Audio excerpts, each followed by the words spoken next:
Chuck, what's been bugging you lately?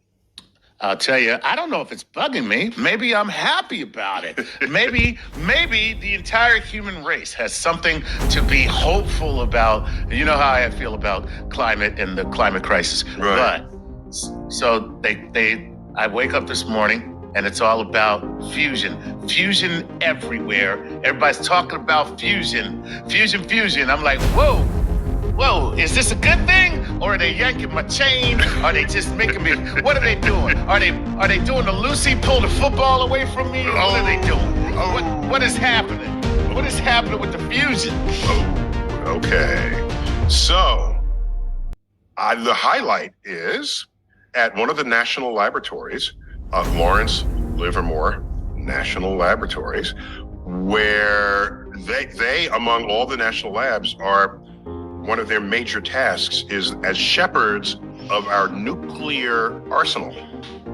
Okay? The nuclear fuel, basically. So radioactive materials that might be used in weapons, and it is funded by the Department of Energy, not the Department of Defense. So that in fact, the total amount of money we spend on defense is not only the DoD's budget, but an important fraction of the Department of Energy's budget that involves weaponry, basically. Okay. Great, yes. So there, they have the world's most powerful laser. And what they do with a bunch of these lasers is they aim them all at a tiny target, and they cause the target to explode. All right, that alone is not, okay. Sounds like America so far. People say, well, what's new about this? Because we've been blowing it up like forever.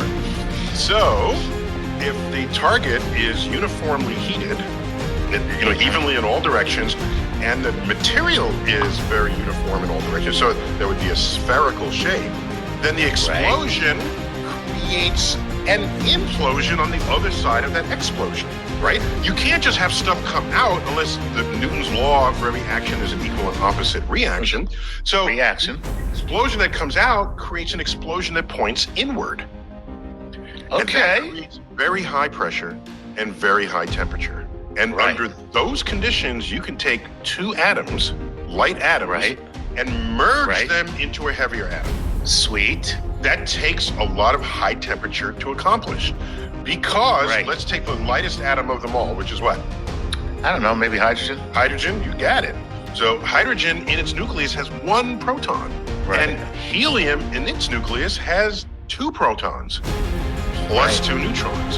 So how am I going to create a helium atom from a hydrogen atom? So you got to get a bunch of hydrogen atoms together, right? Together. Well, here's what no one is telling you in the news, but it's obvious when you think about it. What do two protons want to normally do? They're both positive charge. They like each other, but they don't like each other because they're alike. Okay. It's like when you meet somebody at a cocktail party and they remind you of yourself, and you're just like, I don't like that dude. I don't really like that. I don't want to be over there talking to that dude. Chuck is still in therapy, people, just so you know. I know, exactly. It's a simple question, Chuck. Where did cocktail parties and liking people come in? Yeah, but they want to get away from each other, right? So these are like charges. So in the case of two protons, they repel each other. So how do you get them to come together as a new helium nucleus if they want to repel? So this is like rolling a ball up a hill, all right? If you don't give it enough energy, it's not going to reach the top. It's not going to reach the top, okay? There you go. So, if you roll it faster and faster, giving it more and more energy, eventually the ball will be top and tip and go over and fall on the other side of the hill. That is precisely what's going on with two protons. Here it goes. The two protons want to come near each other, but they repel. Let's boost the temperature, which speeds everything up. They get closer to each other before they repel. Boost the temperature some more. They get even closer.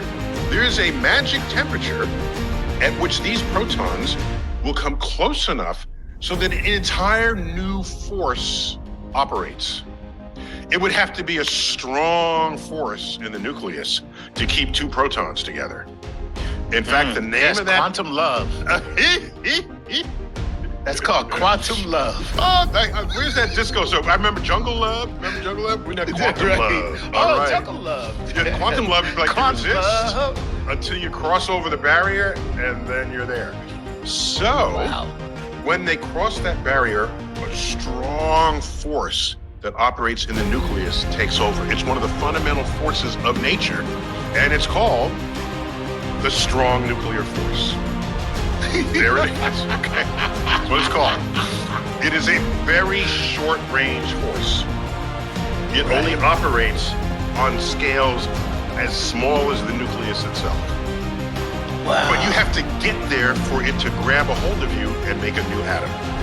That's why it takes high density, high pressure, and high temperature to overcome this. All right, so that is I'm with you. That is thermonuclear fusion. Thermo is hot. Fusion. Nuclear is the nucleus. Right. Fusion, they're bringing it together. It turns out that when you do that, your products have less mass than when you started with. Whoa. Oh my gosh. Where did the mass go? Exactly. E equals MC squared. My lovely. So the mass on the one side of the equation, if you lose it, it manifests on the other side of the equation as energy. There you go. There it is. And so they managed. That's fusion. So at the Lawrence Livermore Laboratories using lasers, and by the way, they've led the world in lasers like for decades. In fact, people on the inside call it lasers, in lasers. Okay, Lawrence Livermore National Lab. Okay. Lasers, and lasers. That's lasers, right? So anyhow, so they have managed to, you can add up how much energy it takes to turn on the lasers and fire them. And then look at how much energy comes out after you've done this. And they got 50% more energy out of this than the energy of the lasers that went into it. That's amazing. Amazing. First time that's ever happened. Now that's an energy source now, because you got more out than you got in, which is what I want to know. Which is, so what did it take? What would it be? What did it measure? Like, is it anything significant? Percentage-wise, that's great. But like, what would it take to turn this into great energy? if it just broke even. That would be a major milestone unto itself, right? But the fact that they got 50% more energy out than they put in, it says, oh my gosh, we can get the physics to succeed. And for my money, I'm saying if the physics works, then it's just a matter of time before engineers say, I got this. I'm gonna make something out of that. I got this. And so that's amazing. Yeah, and so I'm very much looking forward. There's a civilization pivoting on this result. And by the way, what I just described to you, the sun does every moment of its life. The problem over all these years is that, of course, we've known how to make fusion. We've known how to make fusion since, 1949 or something? When the first fusion bombs were called hydrogen bombs.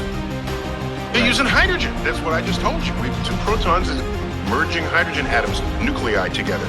So we've known how to make fusion forever.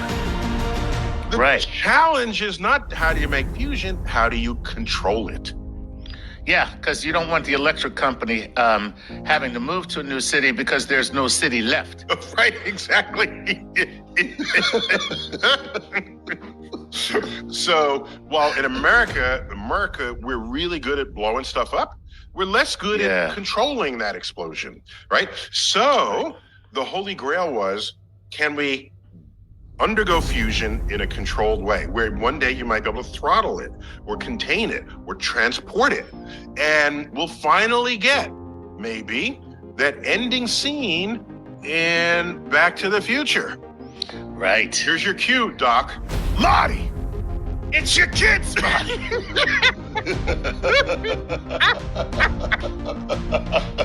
And do you remember how, and Marty says, but Doc, where are you going to get the energy? There's no lightning bolt, and there's no room for, what are you going to do? And remember what he does? He dumps a bunch of trash into the flux capacitor, which is now powered by fusion. It's Mr. Home Fusion, right? It was like a blender. That's right. He puts it in, and that undergoes nuclear fusion. And so one day, perhaps, we have fusion reactors in every car. And then you could wow, there it is. So this would transform civilization. Even regardless of the carbon footprint that it doesn't have, it would transform civilization. But it also happens to not have a carbon footprint. So we could stave off this growth of fossil fuel burning and greenhouse gases, and we'll still have to recover from the damage we've already done, because a lot of the carbon dioxide took into the oceans. And if you start removing it from the atmosphere, it begins to come out of the oceans.